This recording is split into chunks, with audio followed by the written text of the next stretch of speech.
মর্মদান করছেন শ্রীমতী দোলন রায় এবং একে একে অন্যান্য বিশিষ্ট ব্যক্তিত্বরা।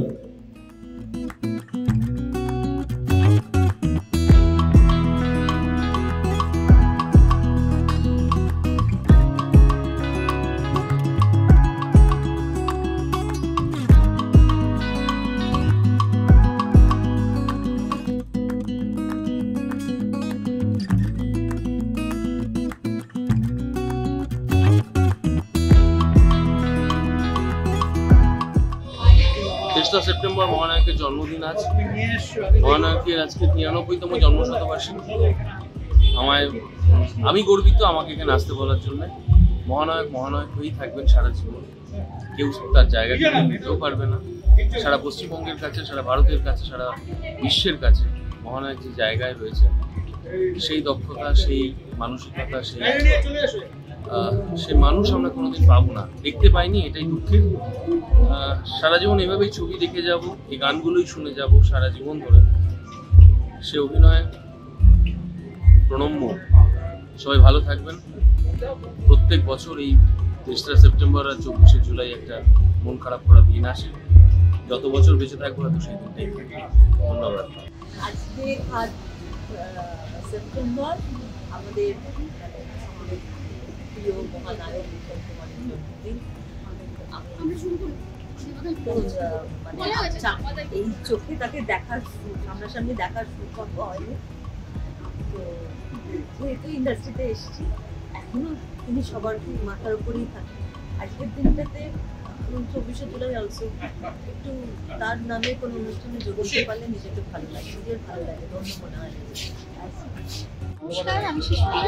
আজকে অনেক উত্তম কুমারের জন্মদিন উপলক্ষে এরকম এত সুন্দর একটা অনুষ্ঠান আয়োজন হয়েছে এবং সেখানে এতগুলো শিল্পীদের মাঝে আমিও যে আসতে পেরেছি এবং প্রথমবার ওনার জন্মদিন উপলক্ষে অনুষ্ঠানে আমি থাকছি। সাধারণত 24শে জুলাই ওনার মৃত্যুবার্ষিকী দিনই থেকে থাকি এবং এই অনুষ্ঠান যবে থেকে শুরু হয়েছে, সবচেয়ে বড় কথা সেই কবে থেকে আমি এটার সাথে যুক্ত। এবং তন্ময়দাকে অনেক অনেক ধন্যবাদ। এরকম সুন্দর অনুষ্ঠান প্রতি বছর উনি মানুষের কাছে পৌঁছে দেয়। আর খুব পছন্দের কিছু গান, যেমন ছদ্মবেশী ছায়াছবি থেকে, শঙ্করবেলা থেকে, পথে হলো দেরি, এরকম দিয়া নেয়া, এরকম সমস্ত ছায়াছবি থেকে কিছু জনপ্রিয় গান আজকে বেছে এসেছি। দেখা যাক, নিশ্চয়ই সকলের ভালো লাগবে। এবং এত দর্শক এসেছেন, এত উৎসাহ সকলের কাছ থেকে পাচ্ছি, এটাই আমাদের কাছে সবচেয়ে আনন্দ। এই ভালো সংস্কৃতি আরও এগিয়ে চলুক, বাংলা গান মহানায়ক উত্তম কুমারের হাত ধরে মানুষের কাছে আরও পৌঁছে যায়। সকলের প্রতি আমার ভালো লাগা মানে তো এটা তো আমাদের উপস্থিত হওয়ারই কথা। মানে বাংলা টালিগঞ্জের সর্বকালের সর্বশ্রেষ্ঠ নায়ক অভিনেতা জন্মদিন, তো ন্যাচারালি এটা তো আমাদের কর্তব্য আসে।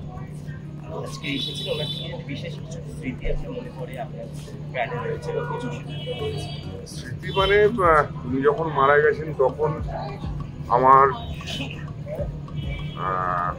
আমি যখন ক্লাস 6-এ পড়ি, কারণ স্মৃতি তো থাকার কথা নয়। আমি ওনার সঙ্গে কখনো ছবিও করেছি। তো ন্যাচারালি ব্যক্তিগত কোনো স্মৃতি নেই, আর ব্যক্তিগত স্মৃতি ছাড়া তো অন্য কোনো স্মৃতি থাকতে পারে না। সিনেমা সংক্রান্ত যদি এমন কিছু যেটা আপনার মন ছুঁয়ে গেছে? না, সে তো উত্তম কুমারের অভিনয়, তার স্ক্রিন প্রেজেন্স তো সমস্ত বাঙালির এখনো মন ছুঁয়ে যাচ্ছে। তাকে নিয়ে তো আলাদা করে বলার কিছু নেই। তিনি সর্বকালের সর্বশ্রেষ্ঠ হিরো, সর্বকালের সর্ব অভিনেতা। মানে তাকে নিয়ে কিছু বলাটাই আমার কাছে মানে খুবই বোকা হবে। শেষে দর্শকদের বলবো যে বাংলা ছবি দেখুন, বাংলা সংস্কৃতির কাছাকাছি থাকুন। উত্তম কুমারের যে স্বর্ণযুগ, উনি যখন ছিলেন বাংলা সিনেমা টেলিভিশনের যে স্বর্ণযুগ ছিল, সেটা পুরোপুরি ফিরিয়ে না আনতে পারলেও আমরা চেষ্টা করব যে আরো বেটার। কারণ এখন আরো সেই সময় টেলিভিশন ছিল না, ওটিটি ছিল না, অনেক কিছু নতুন জিনিস হয়েছে। তো বাংলা সংস্কৃতির কাছে থাকবেন, বাংলা সিনেমা, বাংলা টেলিভিশন, বাংলা ওটিটির সঙ্গে থাকবেন, চেষ্টা করবেন বাংলা সংস্কৃতিকে এগিয়ে নিয়ে যাওয়ার। মধু মুখোপাধ্যায়ের উত্তম কুমার, এটা হচ্ছে যমজ ভাইয়ের পারফরমেন্স। আর তারপরে গেছি অনুরোধে আমার দিন কাটে না আমার রাত কাটে না, এটাও আমার কি বলবো প্রায় প্রথম 10টা ফেভারিট গানের মধ্যে একটা। আর লাস্ট গানটা আমার সবচেয়ে ফেভারিট গান, চলে যেতে যেতে আর দিন বলে যায়। ওটা মনে হয় যে উত্তম কুমারের ছবির গান তো বটে, ওই গান আমার নিজের জীবন দর্শন হয়ে গেছে, যে অন্ধকার পার হয়ে যাব।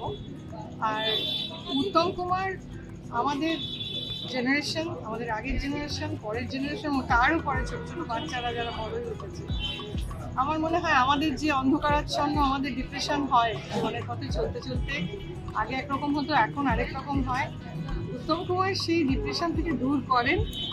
আমার মতন যারা উত্তম পাগল আছেন তারা সবাই একমত হবেন যে ভীষণ মন খারাপ, ভারাক্রান্ত, অনেক শোক আমি জয় করেছি, অনেক ব্যথা বেদনা, সেটা নানান রকমের ব্যথা উত্তম কুমারের ছবি দেখে। উত্তম কুমারের মুখটাই এমন স্বর্গীয় ছিল, সেটাই, এবং তার ছবির গানগুলো খুব অদ্ভুতভাবে বোধহয় একটা উত্তম কুমারেরই ম্যাজিক আর কি। তিনি তো ম্যাজিক জানতেন বলেই তিনি এতগুলো জেনারেশন এবং এত যুগ যুগ ধরে তিনি আমাদের কাছে আছেন। আমি দেখিনি উত্তম কুমারকে, ছোটবেলায় দুঃখ ছিল অনেক আগে, এখনও দুঃখ নেই, আমার মনে হয় উত্তম কুমারকে দেখেছি, সবসময় দেখছি।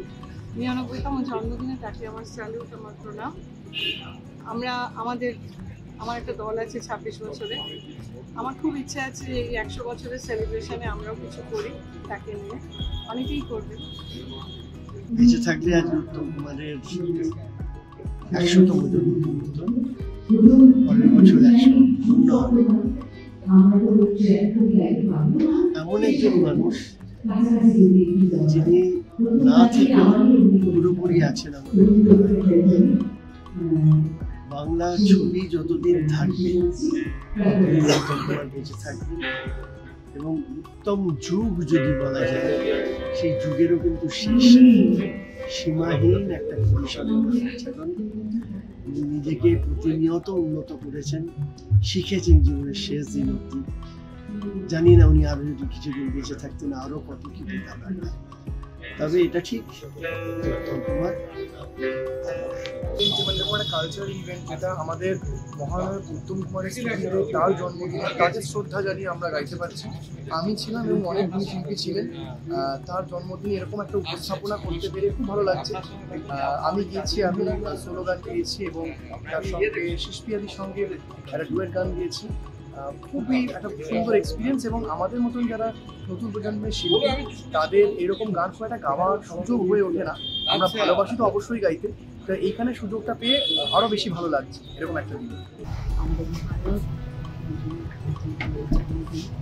99তম, কিন্তু এতগুলো বছর এবং প্রতিটা বছর আমাদের সারাদিনই মনে থাকে তার কথা, এবং প্রতিটা বছর এত মহা সমারোহে তার জন্মদিন পালন করি আমরা, সারা বাংলা পালন করে। তো সেটা একটা ভীষণ আনন্দ প্রকাশ করার ভাষা নেই। আমি আজকে গান করে আমার 3টি গান গাইবার কথা, গানের মধ্যে ইন্দ্রধনু, গানেও ইন্দ্রধনু, এই মায়ের দিক থেকে এবং চলে যাওয়া 3টি অসাধারণ গান। আমার তরফ থেকে চেষ্টা থাকবে ঠিকঠাক মতন একটা গান করে চেষ্টা করবে, এত সুন্দর গান করে সকলকে আমার তরফ থেকে। 1 বছর ধরে 365 দিনে আমরা 12 মাসে 13 পার্বণ করবো। মহানায়ক উত্তম কুমারকে নিয়ে অনুষ্ঠান চলবে আমাদের 3 সেপ্টেম্বর 2026 পর্যন্ত। কিছু আমাদের সামাজিক কর্ম আছে, এই কর্মগুলো আমরা করব, কারণ মহানায়ক উত্তম কুমার সামাজিক কর্মের মধ্যে লিপ্ত ছিলেন, যেটা উনি মারা যাওয়ার পর আমরা জানতে পেরেছি।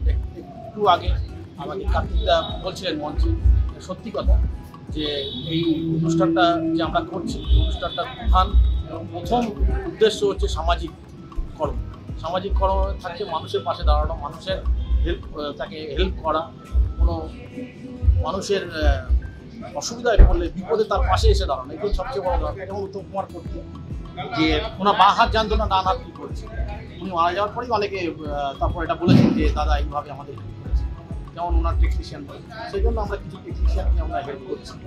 আগামী দিনে আমরা বৃক্ষরোপণ থেকে আরম্ভ করে মাছ রেখে ছাড়া, বিভিন্ন জায়গায় ছাড়া, এবং বিভিন্ন স্কুল যারা আন্ডার প্রিভিলেজ স্কুল আছে সেখানে গিয়ে হেল্প করা, সেগুলো আমরা করবো। এক্ষুনি আপনারা দেখলেন আমরা ছাতা দিলাম, আরও অনেক ছাতা আলাদা করে দেওয়া হবে এই বর্ষার জন্য।